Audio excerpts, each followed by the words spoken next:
My name is Steve Moore, and I'm the business manager for Atlas Plastics. I recently celebrated my 32nd birthday, and I've been married to the love of my life, Kay, for 8.5 years. Together, we're raising two boys, Danny, who's 6, and Kenny, who's 7, and we've settled into a spacious home in a suburb of Atlanta. Our weekends often revolve around barbecues and parties with a close-knit circle of friends who live nearby. When Kay and I first got married, I had a group of buddies I hung out with, but she wasn't fond of them. They weren't as polished as our current friends, and didn't care much about material possessions like the cars we drove or the size of our homes. They were a fun-loving bunch who always had each other's backs. When Kay decided we needed to move to a more upscale neighborhood, we had our first major argument. Our previous home was only a short 15-minute commute from work, and our mortgage payments were manageable. I'm what you might call a laid-back guy. I don't place much value on material things, while Kay constantly seeks something better. So when she insisted we move, I initially pushed back for about a week, but eventually I thought, what the heck? I realized most things aren't worth a heated argument. Cars, houses, clothes, they're all just material possessions in the grand scheme of life. So when Kay continued to press the issue, I decided to let her take the lead. It simply wasn't worth the energy to fight. You might think I'm being a pushover, but I can count on one hand how many significant arguments Kay and I have had in the last 8 years, until last night, that is. Kay works at a local interior design studio owned by one of our neighbors. She keeps a flexible schedule, working from 9 o'clock a.m. to 3 o'clock p.m., so she can drop the kids off at school and be home when they return. My hours are a bit more rigid, generally from 8 o'clock a.m. to 5 o'clock p.m., and I usually get home around 5:45, depending on traffic. Back when we lived in our old place, I'd typically be home by 5:15 with a drink in hand. But Tuesday night was different. An accident in the driveway delayed me, and I arrived home close to 6:15. A bit tense, I reminded myself that I was finally home and could relax with my wife. I sneaked out the back door and headed upstairs to change into shorts and an old t-shirt. As I descended the stairs toward the kitchen, I overheard Kay talking on the phone. "Don't worry, Laura, you know Steve, he'll agree with everything I say," I heard her say. "No, he won't get mad. I know my husband better than you do. I've thought this through and plan to talk to him tonight after dinner." "Yeah, I'll call you later." Curiosity piqued. I turned the corner and asked, "What do we need to talk about?" I startled her a bit as I entered the kitchen. "Steve, you scared me," Kay exclaimed. I pressed, "What do we need to discuss that should wait until after dinner?" I grabbed a beer from the fridge and took a seat at the kitchen table. "Let's just wait until after dinner when the boys go upstairs," she replied. I felt a twinge of anxiety. What did they do this time? I talked to them about the cart and told them not to hit golf balls in the backyard. What else could they have done since Saturday night? "It's not about the boys, it's about us," she said, her voice steady. "Well, I haven't done anything wrong since I grabbed your ass at Frank's Grill last Friday night, and I only did that because you looked so hot in those new jeans. What did you buy this time?" I asked, attempting to lighten the mood. "That's not what I'm talking about. It's about how we treat each other," she began. "Kay, you know I love you and I know you love me, so what's the issue?" "Yes, Steve, you know I love you," she said, taking my hands in hers. "But I'm not sure I still love you." "What?" "I don't understand, Kay," I said, my heart racing. "I don't like where this conversation is going. If you have something to say, just say it. You're the best and most caring husband in the world, and a wonderful father," she said, caressing my cheek. "But I'm just not sure I feel the same way about you as I did when we got married." Her expression was grave. "I'm thinking about a trial separation to figure out how I feel." I was taken aback. "When did this happen? Before or after we kissed goodbye this morning?" I asked, my mind racing with confusion. The tension hung thick in the air. I could sense the shift in our relationship, the unsettling transition from love to something darker. I had been mulling over our issues for a while, but didn't want to vocalize them until I was certain of my own feelings. "I don't understand. Where do you want to go with this?" I pressed, feeling my frustration bubbling beneath the surface. "Well, I'm considering having you move in with your mother for a while," she suggested, as if she were explaining something simple to a child. "Ever since your father passed, she's been rattling around in that big house all alone. Maybe she needs some company." Her words ignited a spark of anger within me, but I fought to keep my composure. How are you going to pay for the house and everything else if I leave? I asked, knowing full well the answer to that question. As the conversation unfolded, the line between love and hate became painfully blurred, leaving me grappling with emotions I never thought I'd face in my marriage. As I approached the dark reality of our situation, Kay's voice, soft yet firm, cut through the tension in the room. You'll still have to pay, but it won't be forever. Just until I get a chance to work something out, she said, her tone dripping with a mix of affection and exasperation. I stood up, feeling the heat of disbelief rise within me. No! I shot back, my voice rising in protest. Kay blinked at me in surprise, confusion clouding her features. What do you mean, no? She asked, clearly taken aback. Kay, what the hell don't you understand? I'm not moving in with my mom, and I'm not leaving my house or my 2 sons. If this was Kay's idea of a mature conversation, she was sorely mistaken. If you need to leave and clear your head, then go ahead, I replied, my words dripping with frustration. But I don't want you here either if you don't love me anymore, as you so eloquently put it. I was furious, and I felt a wave of resentment crash over me. Since I'm such a great guy, I'll even help you get ready, I said, slamming my beer down on the table before storming up the stairs to our bedroom.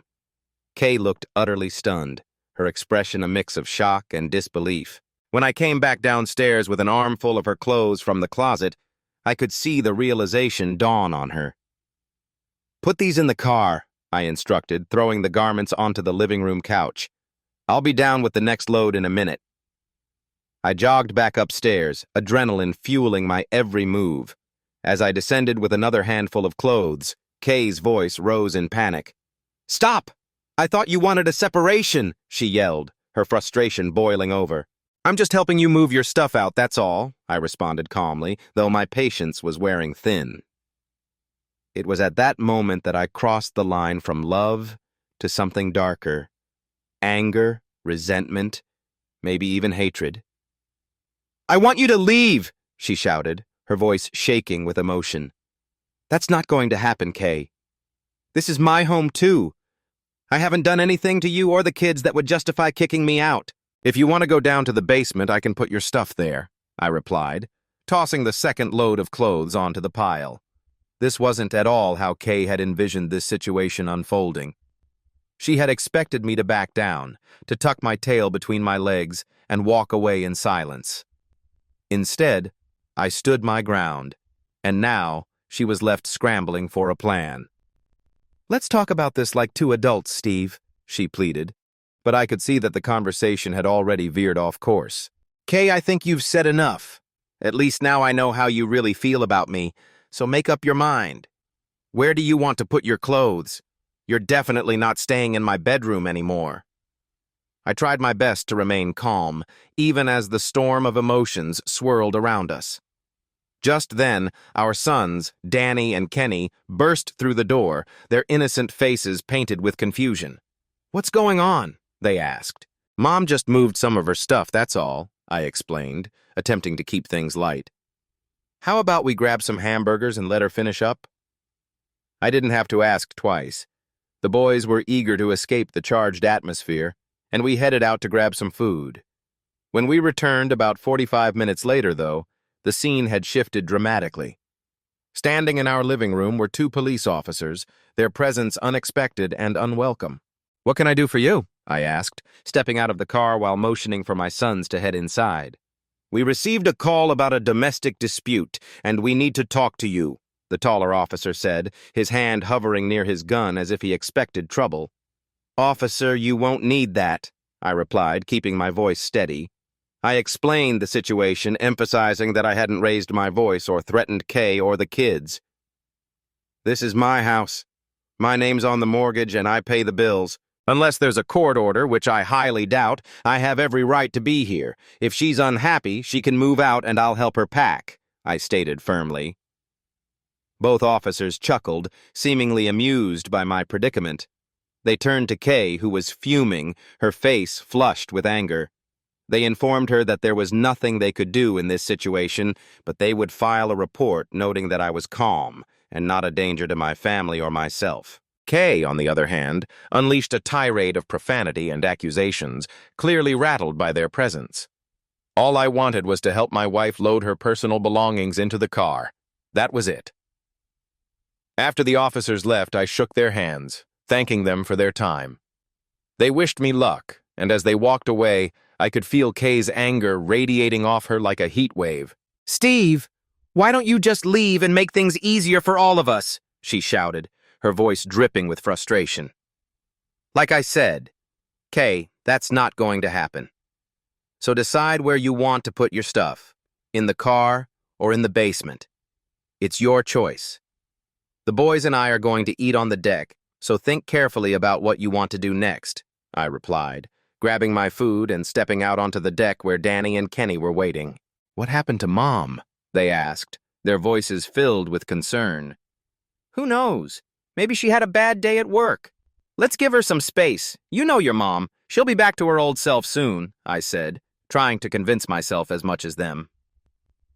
We ate together, watching a special on the X Games being held in Atlanta, but my mind was elsewhere.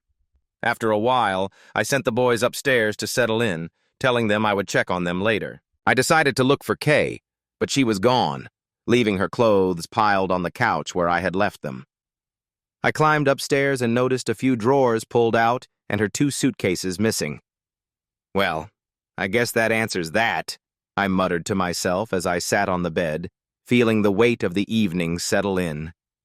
At 7:15 a.m., I had left for work with a loving wife and a happy family, but now at 9 o'clock p.m., all I had were my 2 sons and an empty home. Life felt like a cruel joke.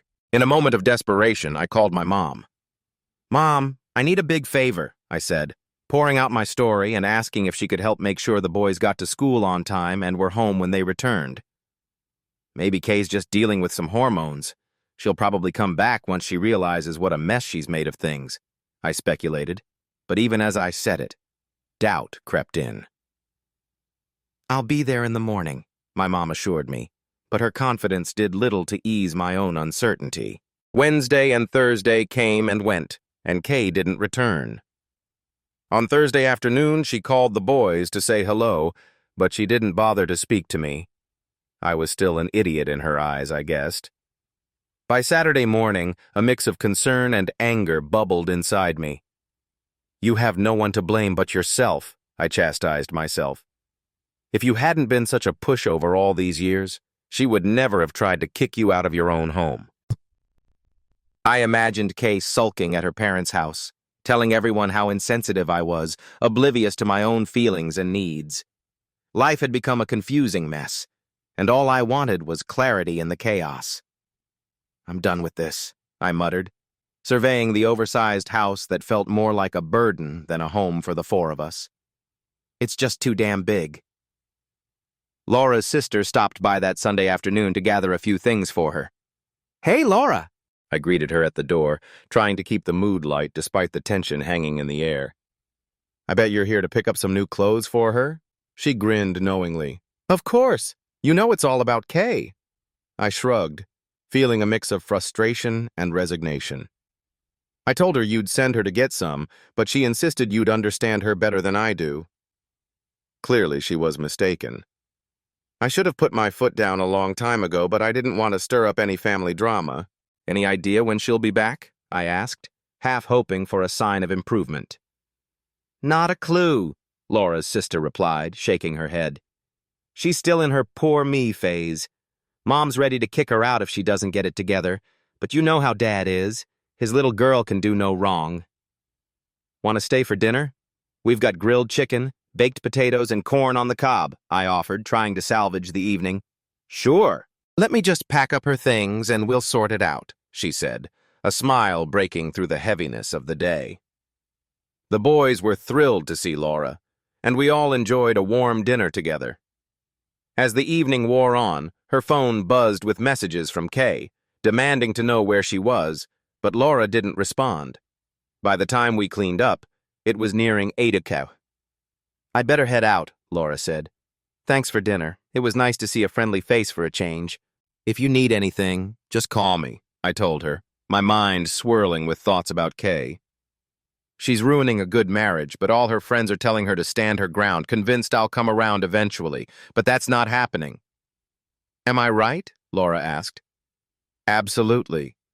But you should go before you get dragged into any more trouble, I replied, and she hugged me tightly, pressing a kiss to my cheek as she left. I married the wrong sister, I mumbled to myself as the door clicked shut behind her. The following 3 weeks were a blur of challenges. Mom helped with the kids, but Kay refused to speak to me, though she bombarded me with long emails, guilt-tripping me about my lack of support. The surprising twist? I wasn't invited to neighborhood gatherings anymore, but Kay was. It felt like the lines had been drawn, and the kids were the first to notice, repeatedly asking when Mom would be back. I'm not sure, guys, I said, trying to keep it together. It's really up to her. I'm not holding her back. She's choosing this path. One Saturday morning, while grocery shopping with my sons, life began to shift in unexpected ways. As I strolled down the aisle, someone lifted me off the ground from behind. Look who it is!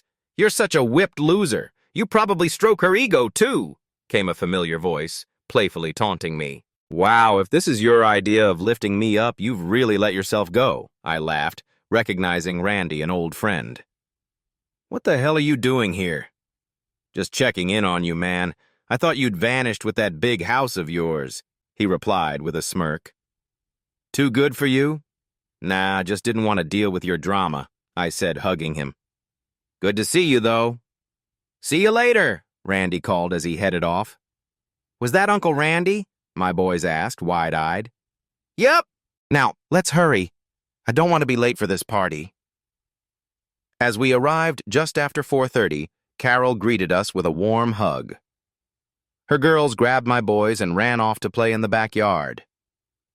Where's Kay? She inquired, sensing the tension. That's a whole different story, I replied, feeling the weight of the situation.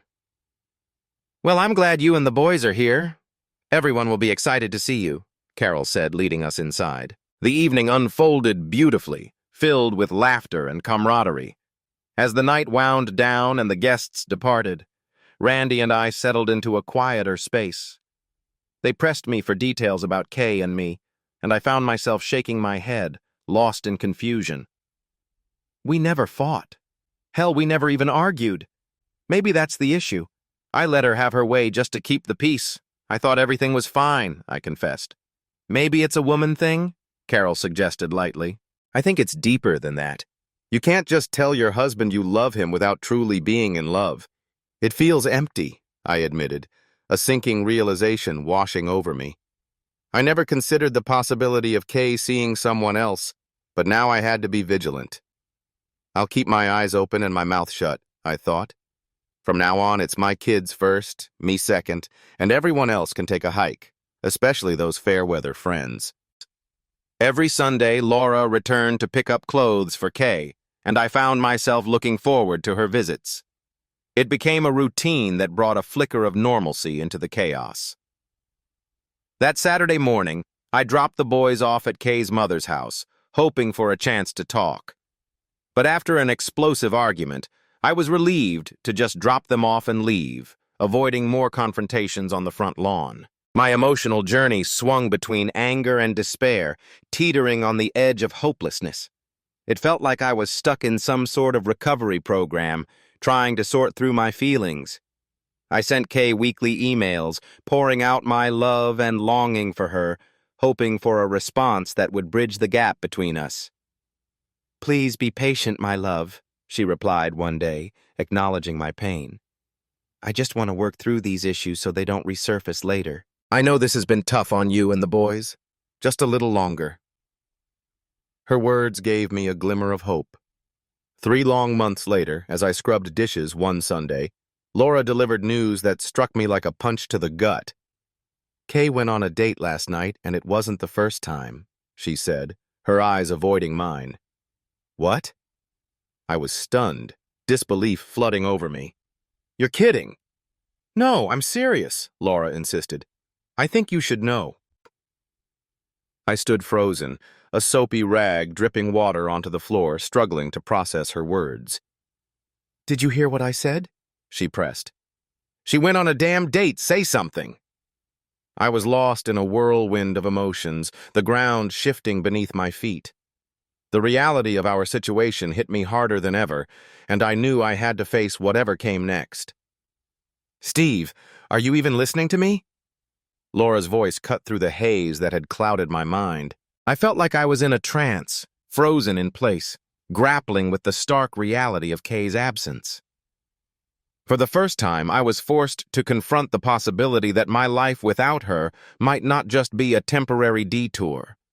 Anger had bubbled up in me, and I had shouted in frustration before, convinced that she would come back and everything would return to normal. But now, doubt crept in like a shadow. "Hey, wake up! Your damn wife is out there somewhere, and all you can do is stand there looking lost." Laura's frustration was palpable as she tapped my chest, urging me to snap out of it. I reached for her, pulling her into an embrace, and as tears welled in my eyes, I heard her voice quaver. "This isn't fair. You're such a good guy, and she's just using you. It's not right," she said, holding me tightly. Her words resonated with the pain I felt. It wasn't just unfair, it was infuriating. With a surge of emotion, I hurled a rag against the wall. "Damn it!" I shouted, causing my kids to rush into the room. "Dad, what's going on?" they asked, concern etched on their young faces. I quickly fabricated an excuse. "Aunt Laura slipped on the floor and banged her knee, that's all," I said, trying to maintain some semblance of normalcy. "Remember, we still have a movie to watch and we're waiting for you." They returned to the living room, and I sat with Laura on the couch, the flickering light of the projector illuminating our faces. My boys settled in front of the screen, eager for yet another viewing of Spider-Man 3. I'd seen it twice, and they'd probably watched it at least 6 times. As the movie played, silence enveloped us, a shared understanding of the tension lingering in the air. "I'm sorry," Laura whispered, squeezing my hand. I felt like I was in a fog, mentally preparing for what came next. Not revenge, but self-preservation. After the movie, I tucked the kids into bed and walked Laura to the door. "Are you okay?" she asked, her voice filled with genuine concern. "No," I admitted, "but I'll live." She kissed me gently on the cheek. "Call me if you need anything, or just want to talk," she said, stepping outside. As the door clicked shut, a wave of determination washed over me. "She's an idiot," Laura had said. It was true. Kay's decisions were leaving a path of destruction, and I was tired of being collateral damage. I took a deep breath, ready to reclaim my life. The next day, I dropped the kids off at school and sat down at my computer. First, I tackled our finances. I paid off our 2 Visa credit cards, closing the accounts immediately.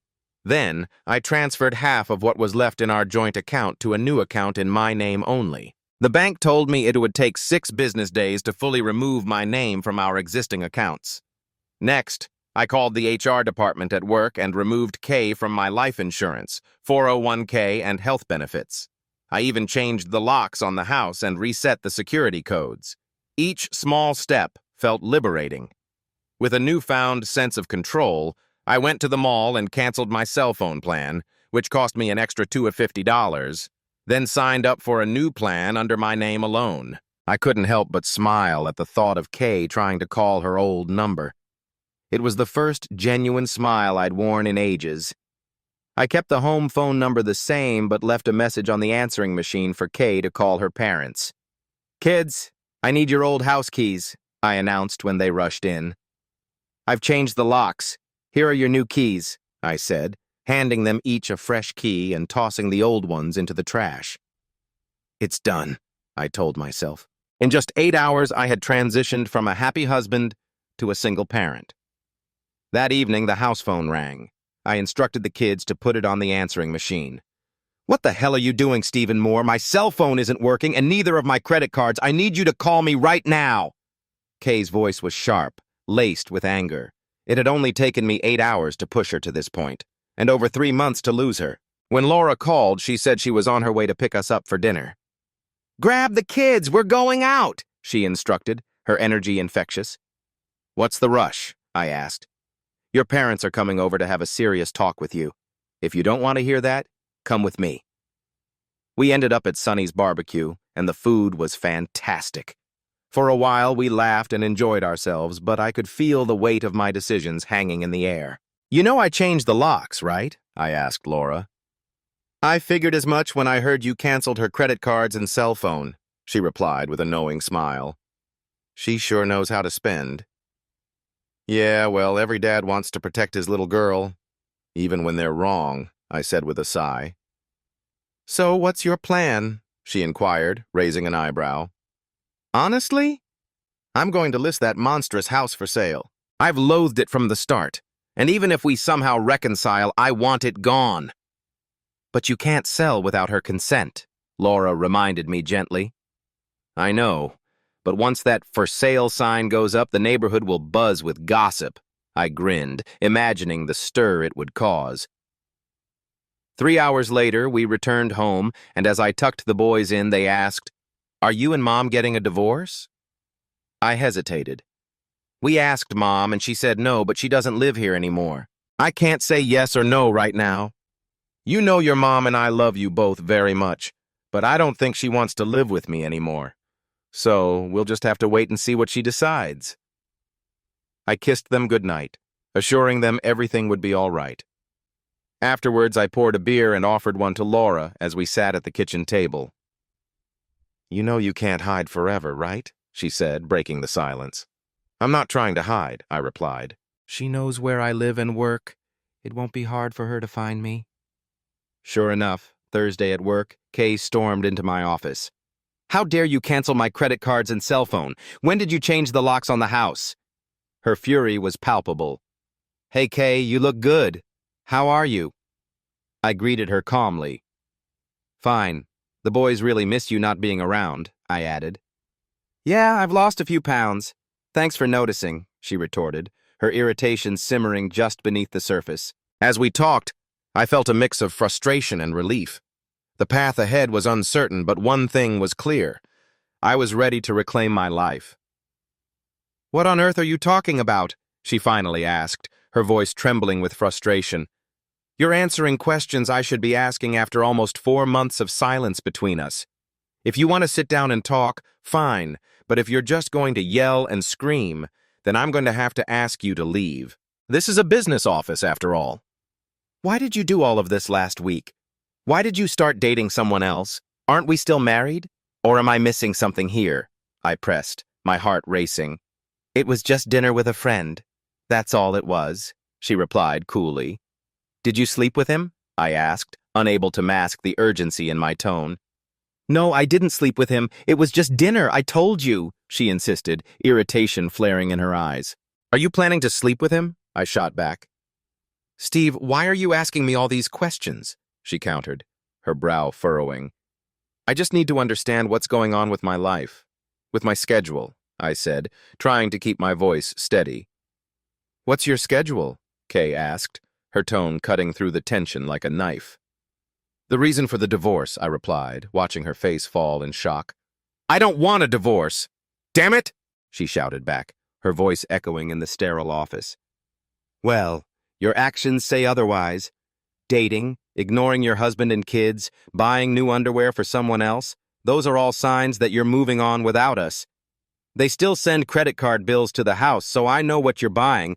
I just don't know who it's for," I told her, frustration bubbling to the surface. "I've told you 100 times I don't want a divorce. I just need some time to myself," she insisted, her voice rising again. "For the 10th time, how much time, Kay? How much more do you need?" I asked, my patience waning. "I don't know. How can I answer that when I don't know?" she replied, exasperated. "Well, when you find out, please let me know. But it better be soon if you want to try to save this marriage," I said, standing up. "I still have work to do and I have a meeting in 20 minutes. She leaned in to kiss me goodbye, but I turned away, the distance between us palpable. Her disappointment was clear, but she didn't say a word.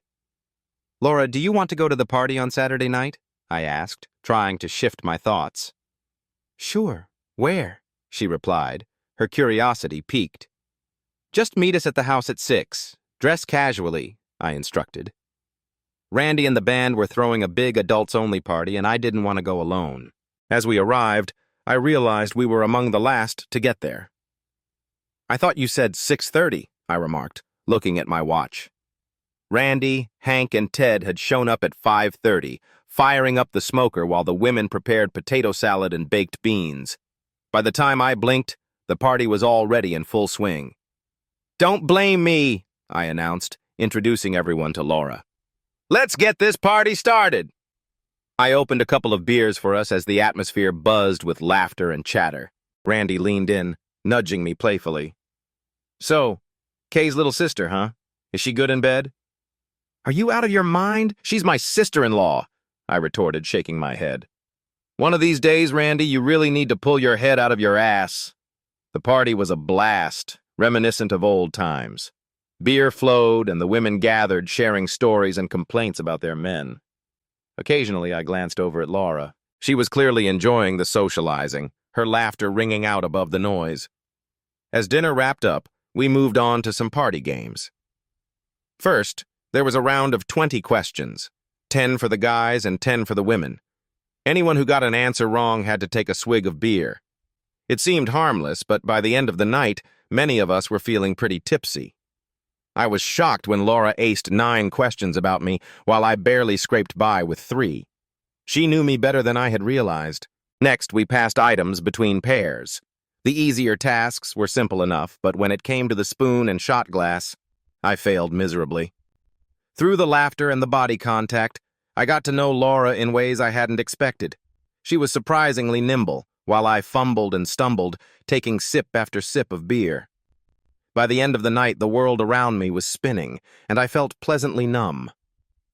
"Let me help you get him to the car," Randy offered to Laura as he staggered slightly. I hadn't seen him this drunk in ages, but it seemed like he needed it tonight.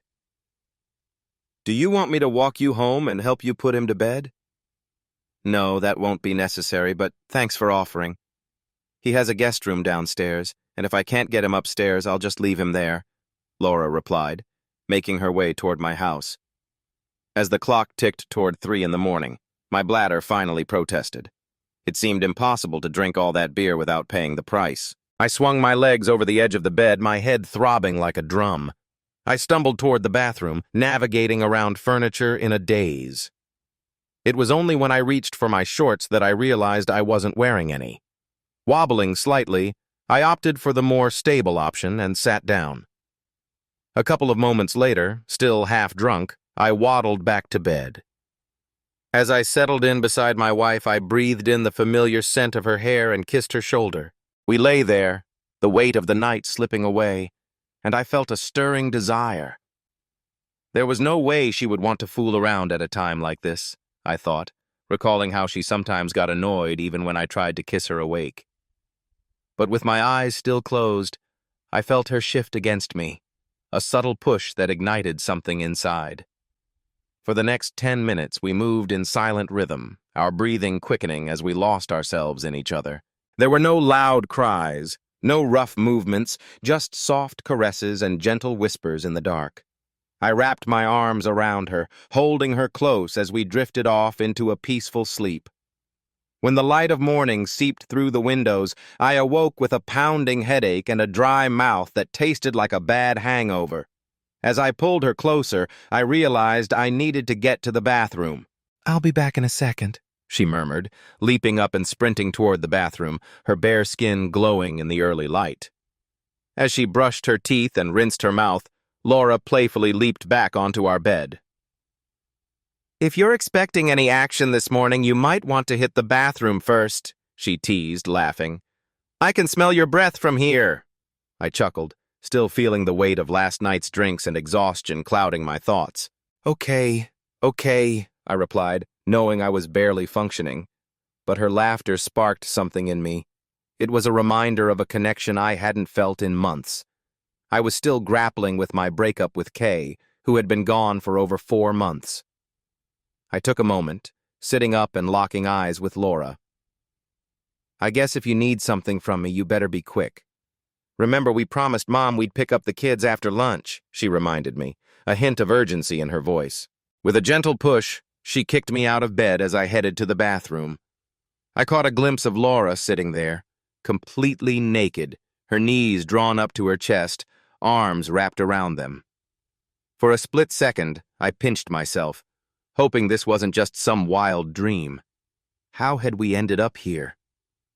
Honestly, when you came over last night, you were pretty tipsy. I managed to get you inside, but as we climbed the stairs, you slipped and pulled me down with you. You thought it was hilarious, which made me laugh too, Laura began, her smile lighting up her face as she recounted the chaos of the previous night. You pushed me. I pushed you back. And suddenly we were wrestling on the living room floor. Then you kissed me out of nowhere, and I just started chasing you around the house. I interrupted. But that kiss wasn't exactly just a kiss.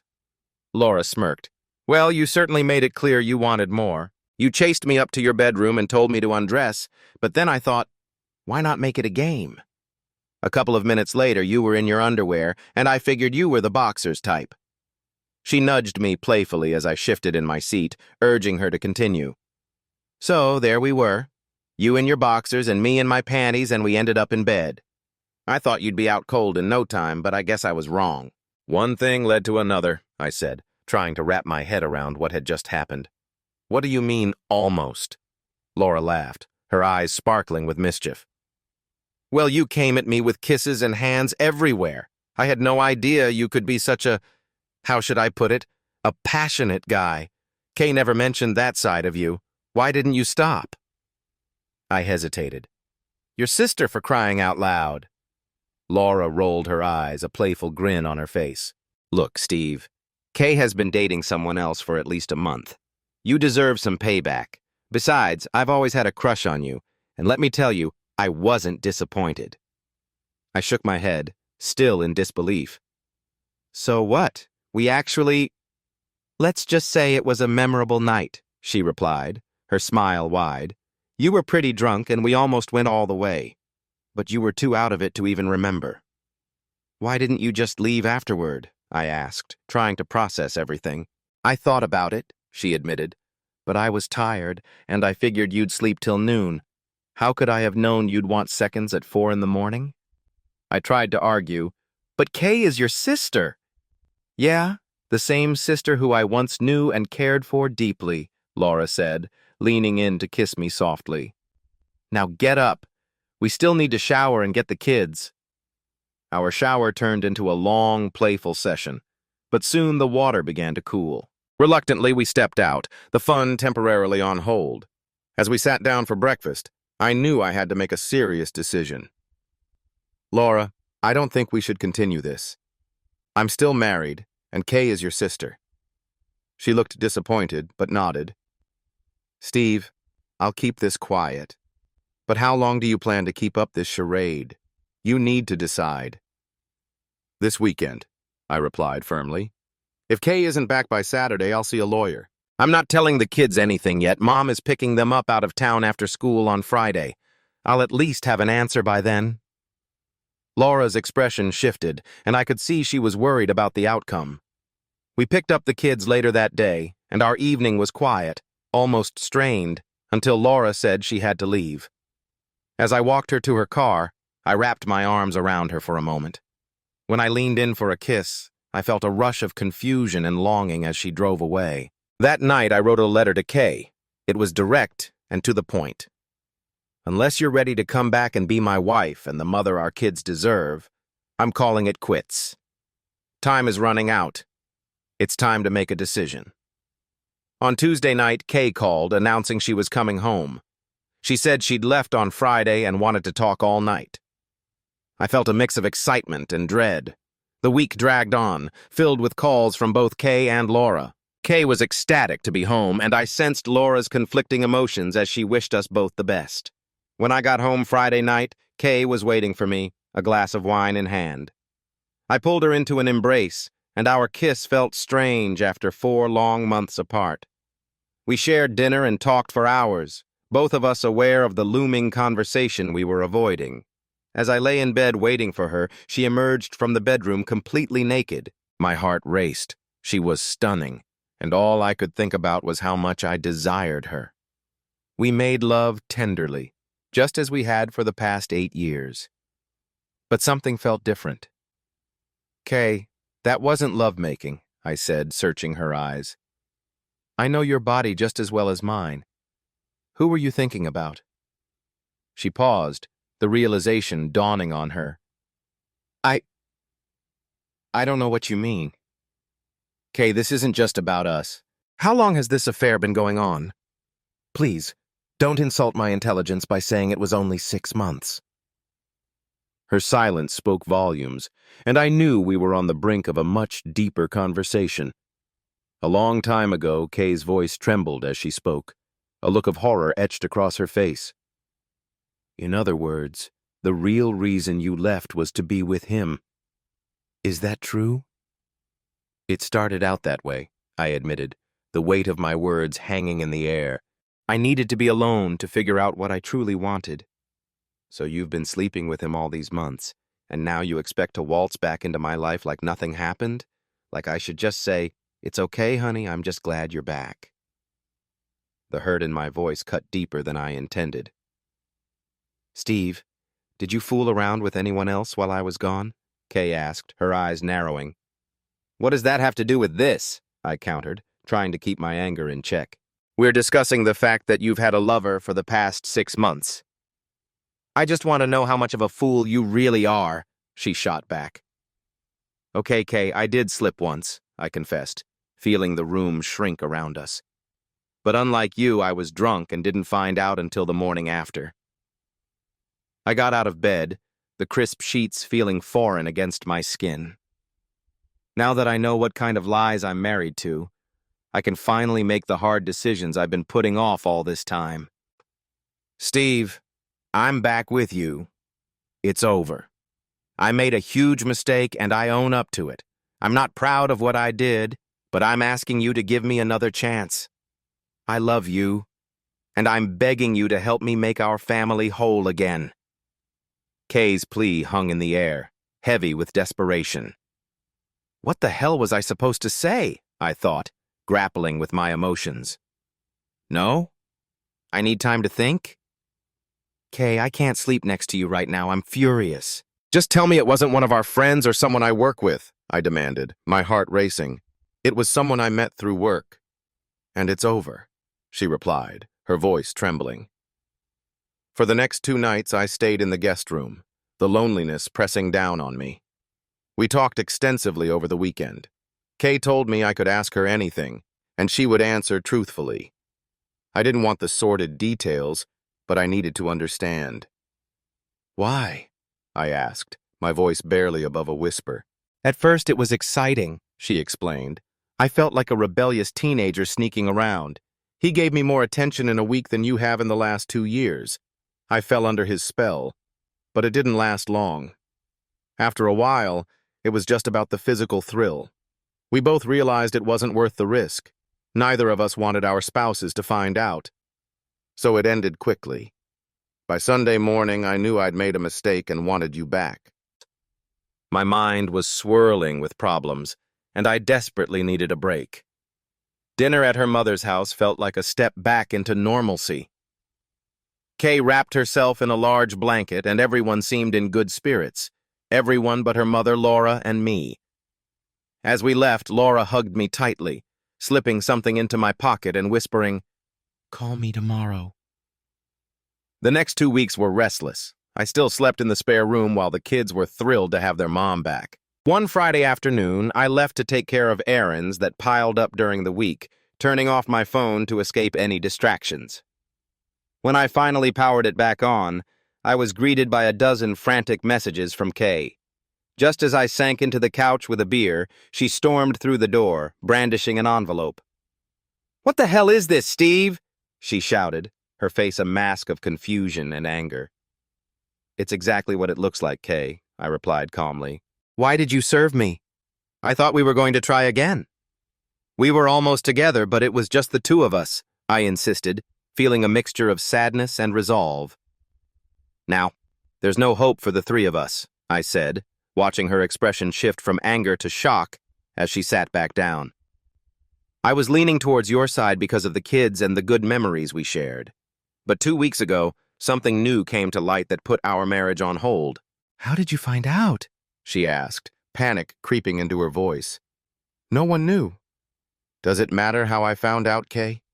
You were planning to play me for a fool and make me believe everything was fine? Steve, I'm so sorry, she pleaded, tears streaming down her face.